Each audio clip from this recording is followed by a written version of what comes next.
السلام علیکم ورحمۃ اللہ وبرکاتہ۔ انشاءاللہ مجھے امید ہے کہ بھی سب بھائی بہن ہمارے بچے سب جو ہے نا خیر خیریت سے ہوں گے۔ اچھا، آج جو ہے نا حافظ صاحب کے توسط سے جو ہے نا ہم انشاءاللہ نماز کے بارے میں بات کریں گے کہ نماز جو ہے نا ہماری زندگی کا جو ہے نا سب سے مین حصہ ہے۔ نماز انسان کے لیے ایسے ہے جیسے انسان کے بدن کے لیے سر ہوتا ہے۔ اگر ہماری اس میں نہ ہو دھڑ کے اوپر تو انسان کی زندگی نہیں ہے، وہ ختم ہے، تخت ہے۔ اسی طرح جو ہے نماز اگر زندگی میں نہ ہو، بندہ روزے رکھے، زکوٰۃ دے، لوگوں کے ساتھ حسن سلوک کرے، تمام نیک عمل کرے، ہر سال حج کے سب کچھ کرے، لیکن ایک نماز چھوڑ دے، ایک نماز، تو اس کا کوئی عمل قابل قبول نہیں ہے۔ اور دوسری جگہ پہ اگر بندہ ایک نماز پڑھتا ہے اور اس کو کوئی نیک کام نہیں ہے، ہو سکتا ہے اللہ تعالیٰ کہیں کبھی نہ کبھی اس کی زندگی بدل دیں گے، اس کی زندگی میں دوسرے اعمال بھی نیک لے آئیں گے، اس سے گناہ چھڑوا دیں گے۔ لیکن جس نے نماز نہیں پڑھی اور دوسرے کاموں میں لگا ہے، اس کا کوئی عمل جو ہے نا وہ قابل قبول اللہ کے ہاں نہیں ہے۔ اور نماز جو ہے نا وہ ایسی نعمت ہے اللہ کی کہ اللہ تعالیٰ نے باقی تمام جو اعمال جو تھے نا وہ حضرت جبرائیل علیہ السلام کے ذریعے نیچے اتارے ہیں۔ تو حضرت جبرائیل علیہ السلام وہ تحفے لے کر آئے، بتایا بھائی یہ اب آپ نے اعمال کرنے، پردے کا حکم ہو گیا، قرآن مجید کا احکام ہو گیا، جتنے بھی احکامات تھے تمام احکامات جو ہے نا آسمان سے نیچے آئے ہیں۔ لیکن جو نماز کا جو حکم ہے وہ اللہ تعالیٰ نے اپنے حبیب کو کیسے دیا؟ وہ حکم ملا کہ پہلے انہوں نے جنہیں اپنے حبیب کو سینہ چاک کر کے، دھو کے، صفا کر کے، وہ جو واقعہ معراج کا پورا قصہ ہے وہ آپ پڑھیں گے آپ کو پتہ چل جائے گا، تو اپنے پاس 7 آسمانوں کے اوپر بلا کر پھر سدرۃ المنتہا اور پھر سدرۃ المنتہا سے بھی کراس کر کے اپنے پاس بلایا اور اپنے قریب بٹھا کر جناب وہ جناب نماز کا تحفہ دیا۔ تو یہ وہ واحد تحفہ ہے جو اللہ تعالیٰ نے اپنے حبیب کو اپنے پاس بلا کر آسمانوں سے اوپر اٹھا کے وہ تحفہ دیا، ٹھیک ہے۔ اور باقی جتنے بھی اللہ تعالیٰ نے جو تحفے دیے وہ تو پھر اس طرح سے دیے کہ خود حضرت جبرائیل علیہ السلام آئے ہیں، اس سے بعد بھی، اس سے پہلے بھی۔ اور نماز جو ہے نا اس کا اگر میں آپ کو تھوڑا سا بتا دوں کہ اس کا اجر خالی اگر آپ ٹوٹل کر لیں تو ٹوٹل اس کا اجر آپ نہیں کر سکتے۔ وہ ایسے کہ اس کی تاریخ یہ ہے کہ نماز ہمارے اوپر 50 کے حساب سے جو ہے نا وہ ہمارے اوپر فرض ہوئی تھی کہ دن کی 50 نمازیں ہم نے پڑھنی ہے، ٹھیک ہے۔ اب جب وہ نیچے آئے نا، جب نیچے آئے تو پھر کیا ہوا کہ جی اللہ تعالیٰ کے پیغمبر جو ہے انہوں نے بولا کہ بھئی یہ جو ہے نا 50 نمازیں بہت زیادہ ہیں۔ وہ واپس اوپر گئے، 5 کم ہوئی، اسی طرح جاتے رہے، 9 چکر لگائے، ہر چکر میں 5 نمازیں کم ہوئی۔ جب 5 رہ گئی نا تو بھی انہوں نے کہا کہ جی وسلم کو کہ بھئی میرے پیارے نبی یہ ابھی بھی 5 بھی زیادہ ہے، آپ کے بعد 5 بھی نہیں پڑھ سکتی۔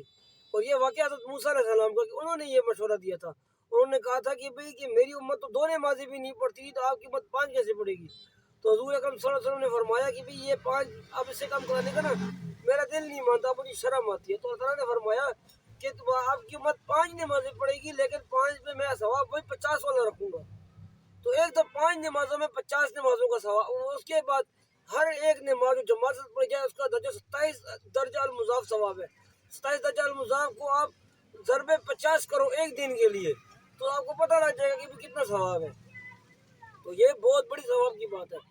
اور اس کے بالمقابل اگر جو نماز نہیں پڑھتا نا اس کے لیے جنہیں 17 عذاب ہے، 17۔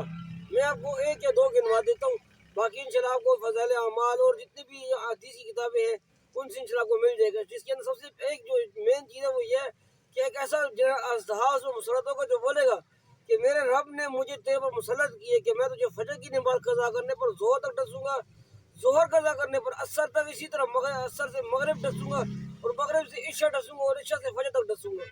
اور اس کا ایک ڈسنا اتنا خطرناک ہو کہ یہ بندہ 70 ہاتھ جائے گا، اور 70 ہاتھ ہمارے والے نہیں، 70 ہاتھ یہ عربیوں کے ہیں۔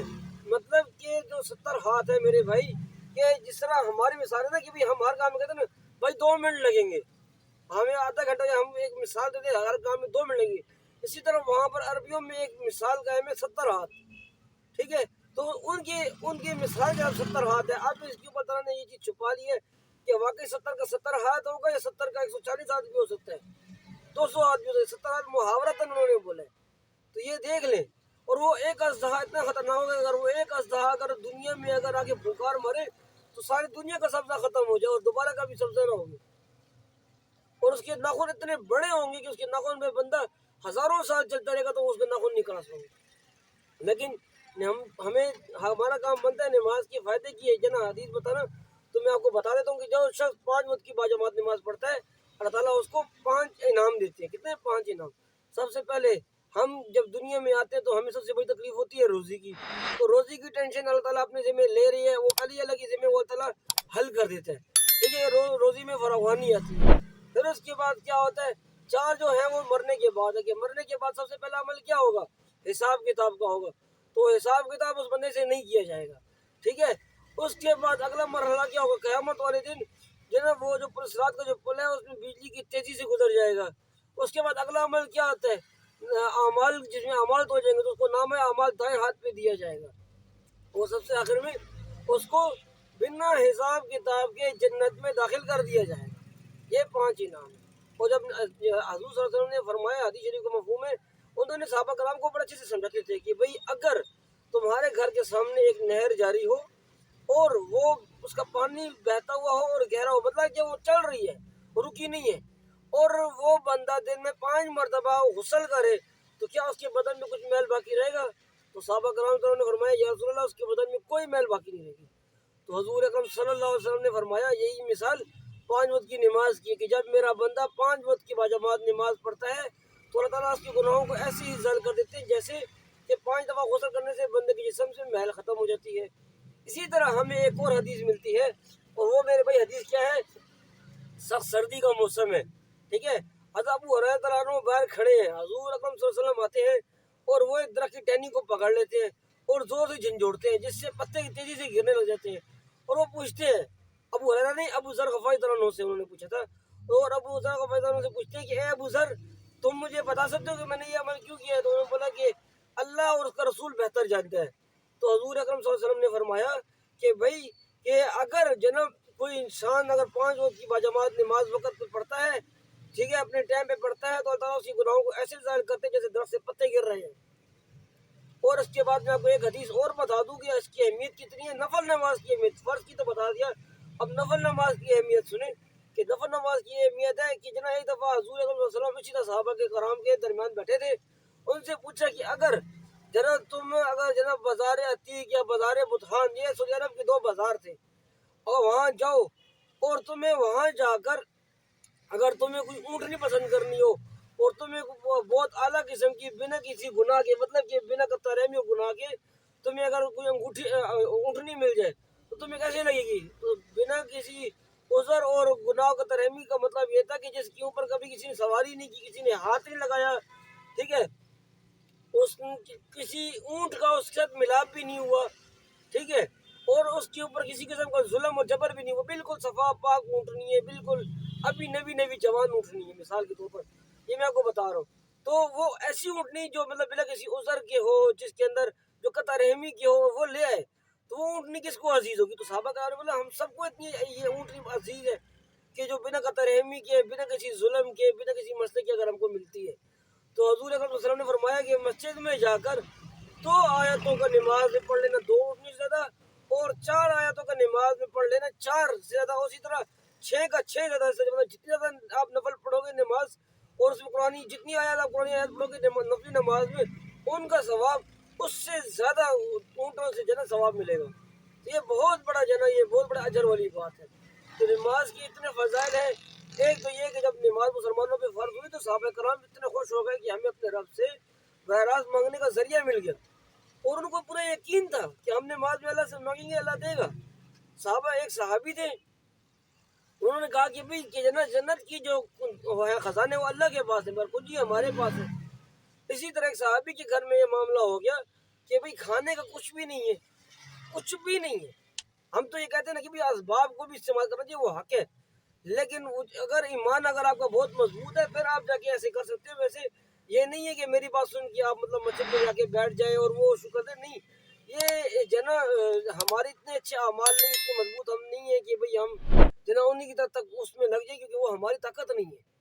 ہم نے اسباب کو اختیار کرنا ہے، میں اس سے منع نہیں کر رہا ہوں، لیکن اعمال کے ساتھ کہ ہم نے اپنی نیت رکھنی کہ بھئی یہ جو اسباب میں نے اختیار کیے یہ اللہ نے دیے اختیار کرنے کے لیے، اور جو مجھے سے فائدہ ہو رہا ہے یہ بھی اللہ کی طرف سے ہو رہا ہے، مطلب کہ اگر میں نماز پڑھوں گا تو اللہ اسباب کھولے گا، اور اس اسباب پہ چلوں گا تو اللہ تعالیٰ مجھے حلال روزی دے گا۔ تو صحابی جو تھے اللہ کے، وہ جب چلے گئے مسجد گئے، 2 رکعت نفل پڑھے، آئے پوچھا بیگم سے، بیگم نے کہا کچھ کھانے کو نہیں ہے، پھر گئے پھر آئے، 3 سے 4 دفعہ اس طرح مسجد گئے، اور ہر دفعہ یہ سوچتے کہ میرے عمل میں کمی ہے اس لیے دعا نہیں قبول ہو رہی،